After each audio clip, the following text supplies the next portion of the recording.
judge and this man Nick, pull that mic up so they can hear you. allowed me to come into his prison. And this poem was inspired. The day after I left, I wrote it in the car on the way home. So, serious piece. So try to keep your conversation to a minimum, right?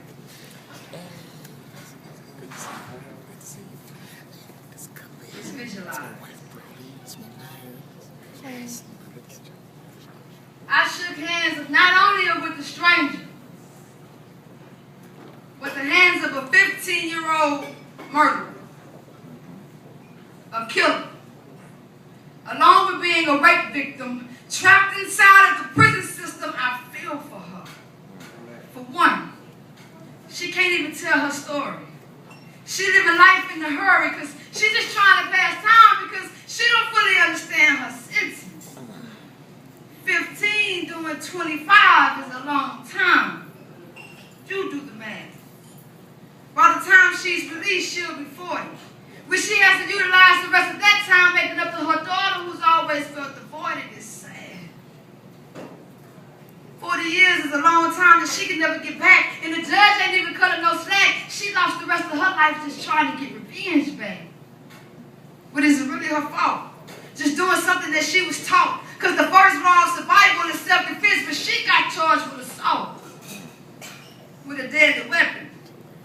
And he lived 2 days after, but as soon as his lungs decided to collapse him, it was the end of both of their chapters. Murder was the case that they gave him. Now she goes from recess to recreation, from public schools to segregation, from BFFs and boyfriends to no visitations, like really.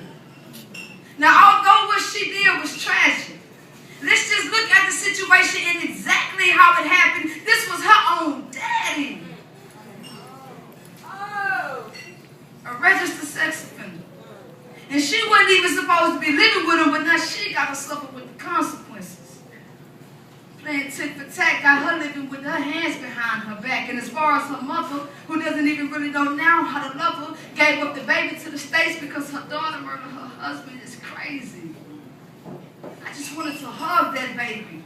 She was only 15. She didn't even know what all that time means. She even looked me straight in my eyes and she asked me, "Do you know how hard it is for me to sleep at night? Can you imagine how hard it is for me to dream? Knowing that the first time I had sex was with my dad who forced me, that I had a baby I ain't never even seen.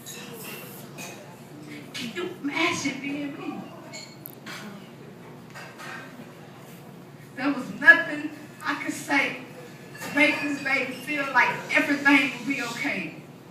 I was absolutely lost for words. Attempting to picture myself as her, but I couldn't do that too long because that shit hurts. And she was living to be cursed. Living a life full of punishment over something that she didn't even deserve, and the judge, he didn't even have no remorse. Because that's just how the cookie crumbles. Now, she is no longer Brittany Renee. She's just another number of statistics. Let's just be realistic. What would you do if your parents was touching you every night? How would you deal with it? But there is no gray area. Only white and black. Now, she lost her childhood, her virginity, her dad, and 9 times out of 10, when she got out, she ain't even going to be able to get her kid back. Yeah. Her name is Brittany Renee, and this story is true. Never judge a person on their situation because you never know when the odds are going to be against you.